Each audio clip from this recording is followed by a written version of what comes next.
Olá, bem-vindo a mais um Espaço Livre e hoje vamos falar sobre o Agosto Dourado, o mês que reforça os benefícios do aleitamento materno. E para conversar com a gente sobre esse tema, nós recebemos aqui no estúdio a Adriana Alvarenga, que é coordenadora do Unicef em São Paulo. Olá, Adriana, tudo bem? Tudo bem. Obrigado pela presença. Obrigada, o prazer é meu. Bom, explica pra gente então qual que é a importância desse mês, o Agosto Dourado. Bom, Felipe, de todos esses meses coloridos... Exatamente, tem mês para exatamente, tem cor para todos os meses.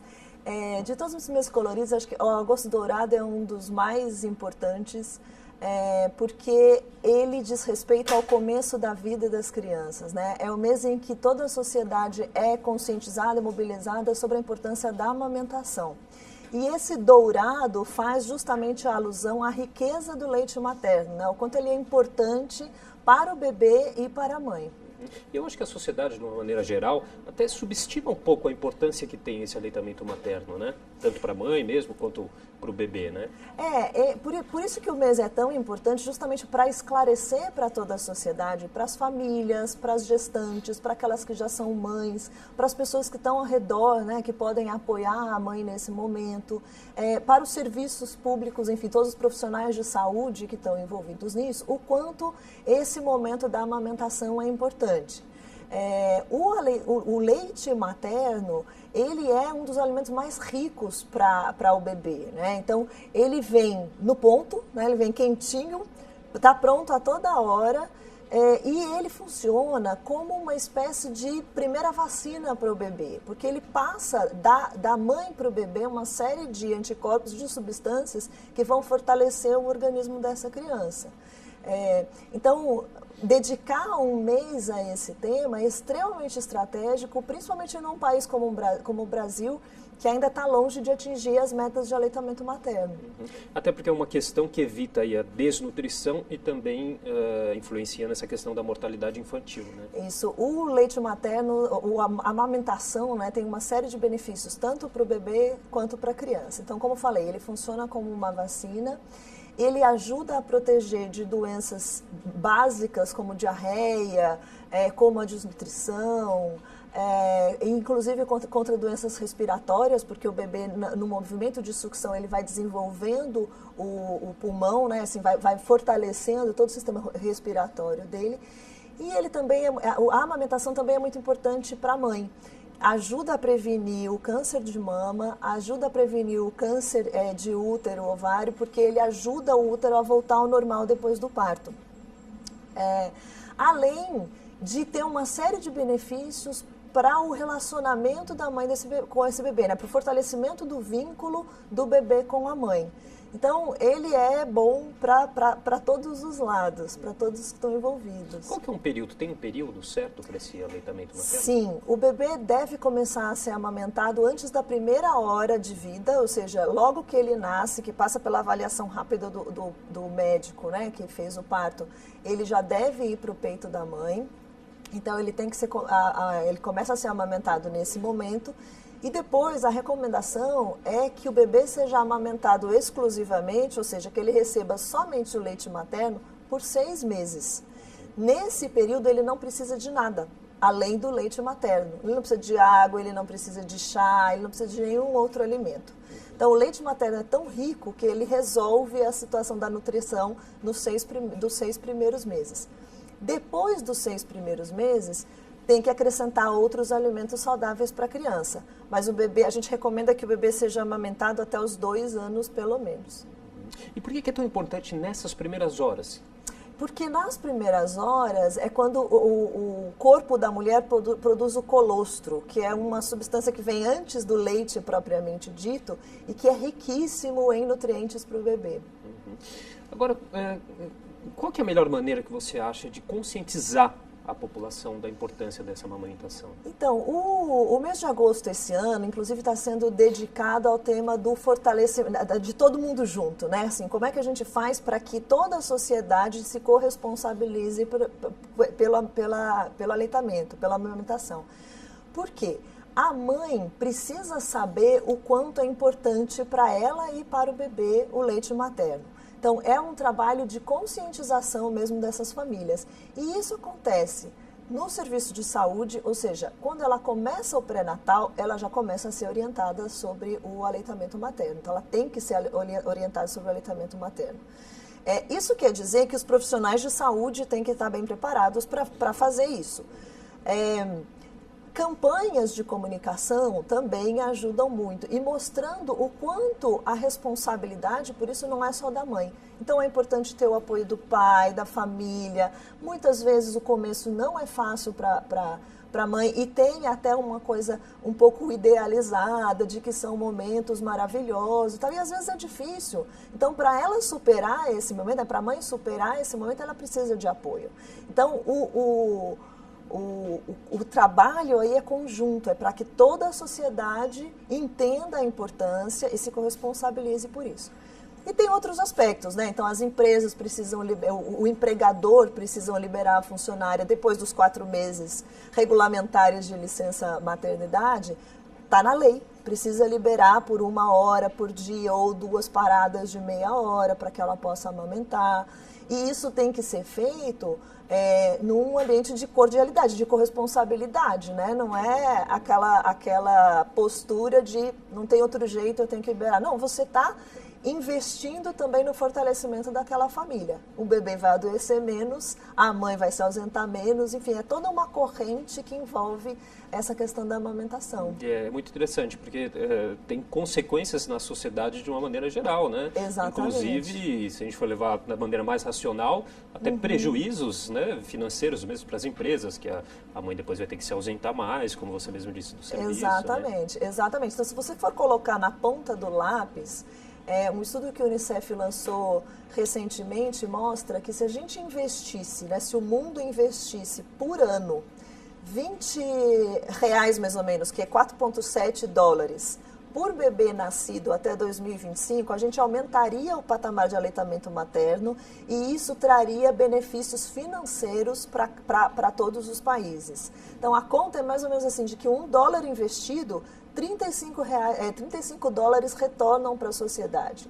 Porque é isso, assim, é uma criança com mais saúde, com melhor, mais bem resolvida em termos de vínculo com a família. E os estudos hoje já provam que, inclusive, afeta no desenvolvimento intelectual da criança. Então, quer dizer, é benefício para o resto da vida, né? É um direito, isso é muito importante, assim, é direito desse bebê ser amamentado e é um investimento para o resto da vida. As mães, as futuras mães, elas precisam ter uma preparação especial para que tenham um amamentamento, um leite de qualidade também? Existem preocupações nessa questão? A gente sabe que tem muitas mulheres também que não conseguem, né, ter o leite. Isso é muito comum? Com que frequência isso acontece? Uma coisa, Felipe, que é importante dizer é que assim, é muito pequeno o percentual de mães que realmente não conseguem amamentar. Então, ela precisa de acompanhamento ao longo do período de pré-natal para que ela vá se preparando para aquilo. A mama muda, né? Ela precisa entender o que está acontecendo com o corpo dela e não existe, você perguntou de leite de mais qualidade ou menos qualidade, não existe leite fraco. Leite de mãe é sempre forte o suficiente para o bebê. Então, o que precisa é de acompanhamento dessa mãe ou dessa futura mãe para que ela esteja preparada para amamentar de uma maneira tranquila e que ela vá conseguir manter essa amamentação por um período, pelo maior tempo possível. Bom, a gente falou um pouquinho sobre as políticas, as leis. Você acha que elas, do jeito que são, já são suficientes ou precisam ser mudadas, acrescentadas? Como que você vê essa questão de leis aqui no Brasil? Bom, tem algumas linhas, né? Assim, bom, o direito à amamentação, claro, está garantido desde o Estatuto da Criança e do Adolescente. Então, primeiro, a Constituição Federal fala lá no seu artigo 227 da prioridade à infância e à adolescência. Então, obviamente, já está incluído aí. Mas depois tem no Estatuto da Criança e do Adolescente. Tem as leis que regulamentam o trabalho, ou seja, que exigem que as empresas...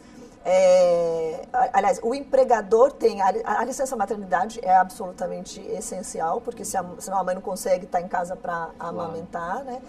Então, a gente tem a regulamentação do trabalho, que de uma maneira ou de outra ajuda no caso de... A mãe tem para todos os setores, 4 meses de licença maternidade.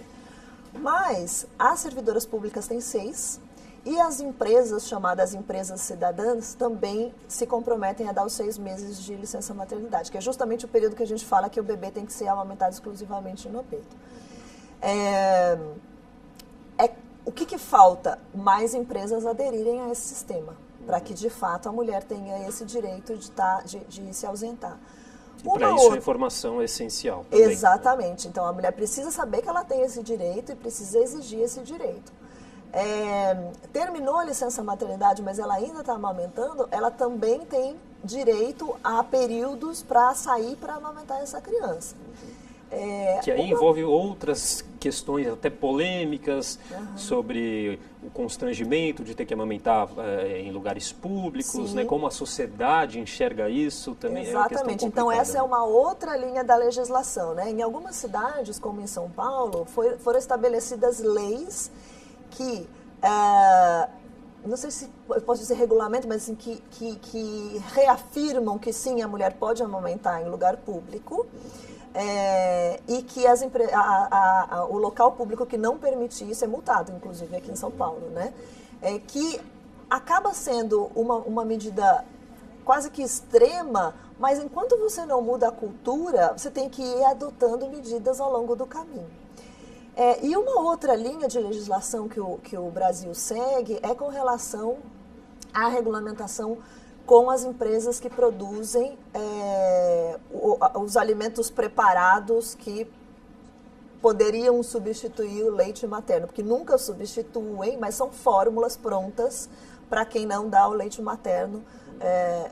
E aí as empresas não podem fazer propaganda desses produtos, não podem enfeitar com bichinho, enfim, nada que possa estimular, que possa aumentar a venda desse produto em detrimento do aleitamento materno.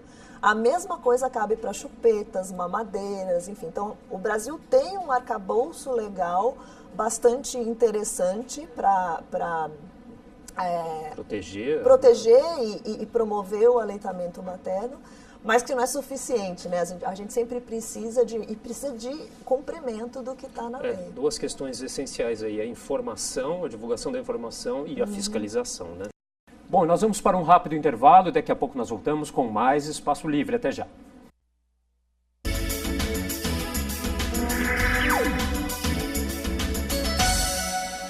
Estamos de volta com o Espaço Livre, hoje falando sobre o aleitamento materno. E a nossa convidada é a Adriana Alvarenga, que é coordenadora do Unicef aqui em São Paulo.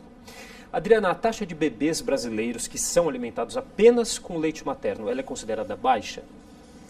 No Brasil ainda é considerada baixa. A gente tem uma taxa de 39% de bebês alimentados exclusivamente no peito nos 6 primeiros meses de vida. É uma taxa baixa, a gente precisa trabalhar para aumentar essa taxa, com certeza.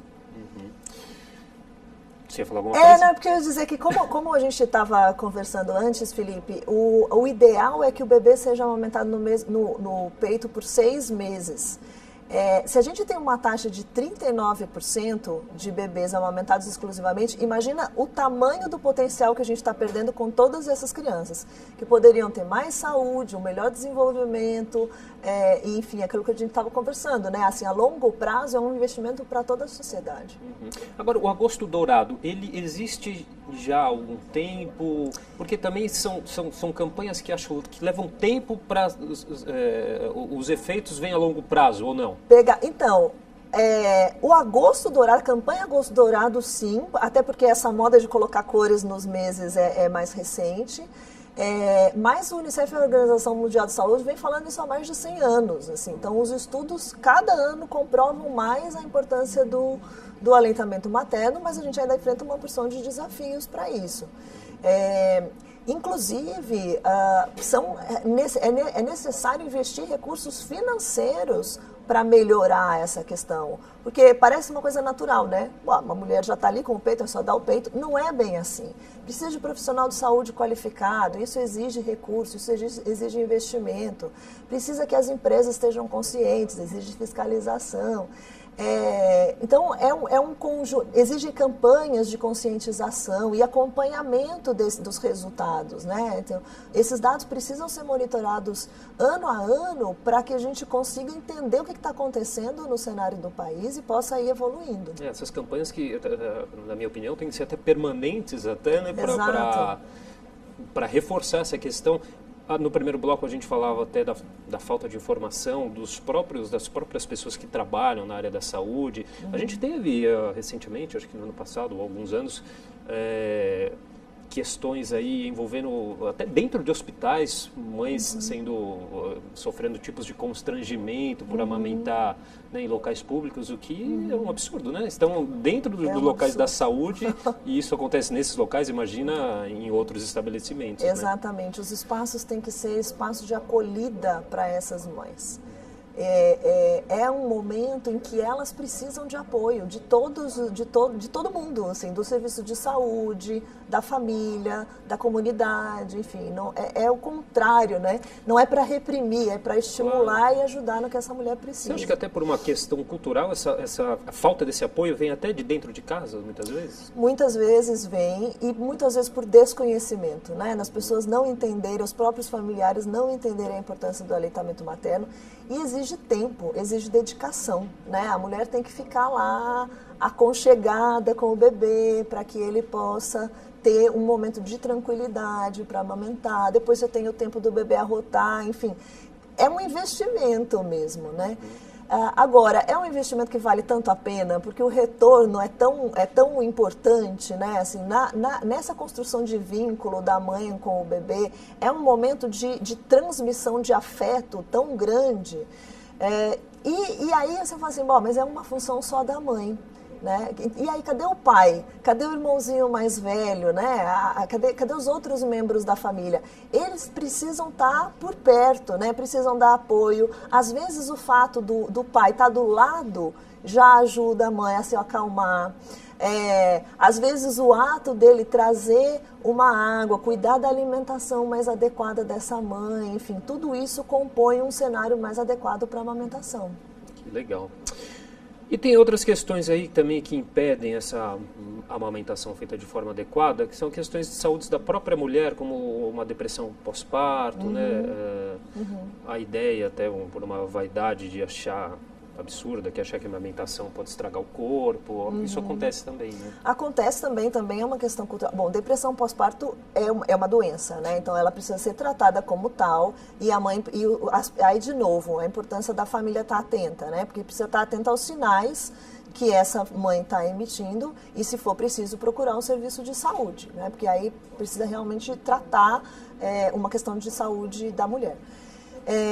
Outra questão é da mãe sentir dores na hora de amamentar, e isso pode estar acontecendo porque o bebê está pegando errado, né? A boquinha não tá pegando direito, aí é ruim para ela e para ele, então tem jeito de melhorar. Todas as informações que são passadas aí nesse período. Todas essas informações precisam ser passadas. Do final da gestação, né? Exatamente. Tem que ser passada ao longo do período para a mãe ir também se informando mais, né? E conhecendo melhor o seu corpo para poder estar melhor preparada para esse momento. E depois do parto, né, quando já está no momento mesmo da amamentação, se tem alguma coisa que está fugindo do controle, tem alguma coisa estranha, esses sinais de alerta precisam ser levados a sério e precisa procurar o serviço de saúde. Então, por exemplo, o bebê só continua chorando, está perdendo peso. Bom, tem alguma coisa errada, é melhor levar para o pediatra ver, para a pessoa o profissional de saúde que acompanha essa mulher ver o que está acontecendo, né? Assim, às vezes, nós que somos mulheres também somos pressionadas por uma coisa de assim, é loucura dela. A gente tem coisa que não é loucura, tem coisa que realmente o bebê está passando, que você está passando, e você precisa de ajuda, e não é vergonha nenhuma pedir essa ajuda no momento necessário. Bom, agora a gente falou que a taxa de bebês brasileiros que são alimentados apenas com leite materno ela é baixa, né? Mas o Brasil ele é uma referência no estímulo para o aleitamento materno, né? Há é um contraste. que acontece nisso? Eu acho que assim, o Brasil, na verdade, de 149 países que a gente estudou, o Brasil não ficou entre os 23 melhores na área de aleitamento materno. Assim então, assim, tem algumas políticas que o Brasil implementa. Por exemplo, o Brasil adota a política dos Hospitais Amigos da Criança, que é uma iniciativa internacional desenvolvida com o Ministério da Saúde, Unicef, a Organização Mundial de Saúde, para que o hospital se prepare e siga uma série de recomendações, 10 recomendações, na verdade, que incentivam o aleitamento materno. Mas não são todos os hospitais no Brasil que têm ainda essa política, então também é uma coisa que tem que crescer. Então, assim, a gente poderia estar muito, muito melhor. Assim, um país como o Brasil já tem condições de estar ensinando para outros, né? E a gente ainda está realmente num patamar muito baixo. E essas, a gente já falou um pouquinho também no primeiro bloco, o que é chamado de fórmulas artificiais, né? Que é um substituto ao leite materno, aí, né, acredito. E como que essas fórmulas artificiais, elas influenciam o aleitamento materno? Então, primeiro é importante dizer que eles não substituem, né? Essas fórmulas não substituem, porque só o leite materno vem carregado de tudo aquilo que eu te falei antes, né? Essa vacina natural, esses anticorpos que vêm da mãe, etc. Muitas vezes a mãe começa a dar junto com o leite materno essas fórmulas preparadas. E o que acontece é que a tendência de o bebê deixar o peito nesses casos. Então, ele perde toda essa oportunidade de ter o aleitamento materno. Então, além de não ter todas as substâncias que vêm do corpo da mãe, ele ainda prejudica a continuidade da amamentação. Então, o ideal é realmente só em casos extremos onde não tem jeito, e isso precisa ser orientado pelo profissional de saúde. Que é diferente daquela coisa, esse menino chora porque está com fome, vai lá e dá enfia a mamadeira na criança. Não é a melhor solução. Então, realmente precisa procurar orientação para... Às vezes tem famílias ou mães que o leite está muito fraco, eu não tenho leite suficiente. Procura ajuda. Tem grupos de amamentação, hoje em dia, com as redes sociais, você encontra vários grupos de autoajuda, né, de ajuda mútua, vamos dizer assim, para o aleitamento materno. Tem profissionais que fazem isso, tem o serviço de saúde, enfim. Dá para melhorar, sempre dá para melhorar, é preciso buscar ajuda. Agora, essa fórmula aí artificial, ela pode ser dada após um certo período ou não? Não deve ser durante toda durante os 6 primeiros meses, ele tem que ter só o leite materno. Depois, o importante é que entre com outros alimentos, mas continue com o leite materno. Então, priorizar sempre o leite materno e aí depois a alimentação adequada. Uma coisa importante para dizer, Felipe, é que tem mães que realmente não vão poder amamentar. É o caso, por exemplo, de mães que têm HIV, que vivem com HIV.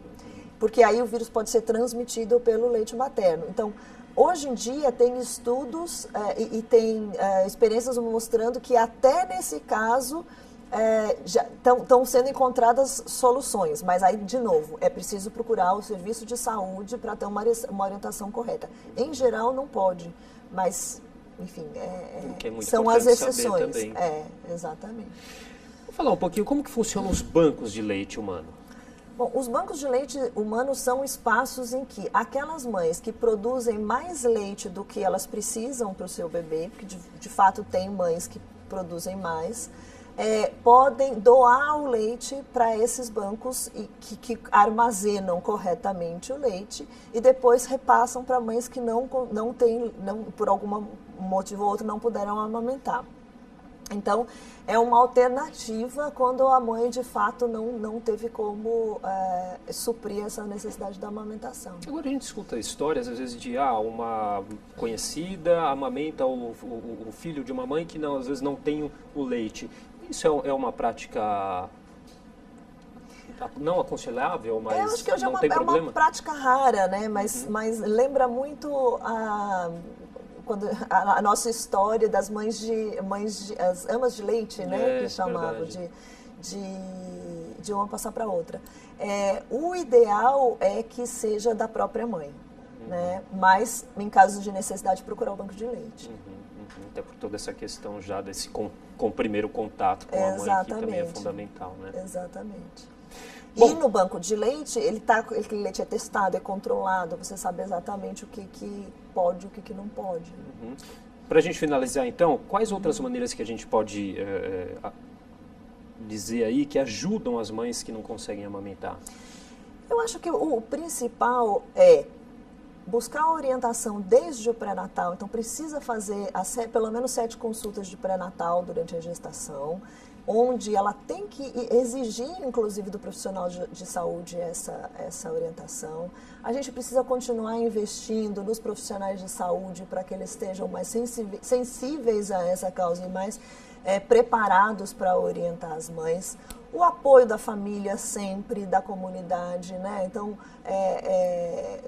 entender que essa não é uma responsabilidade só da mãe, embora seja só a mãe que produz o leite, é dali que o bebê vai tirar o seu alimento, mas que todo mundo está junto nessa. E é preciso, sim, investimento financeiro nessa história, né? Precisa de melhores políticas, precisa de melhor acompanhamento de dados e precisa de melhor implementação da legislação. Tá ótimo, Adriana. Queria agradecer demais os esclarecimentos e a participação. Felipe. Que bom, esse é um tema caro para todos nós. Bom, e o Espaço Livre de hoje vai ficando por aqui. Muito obrigado a você que nos acompanhou. Até uma próxima. Tchau.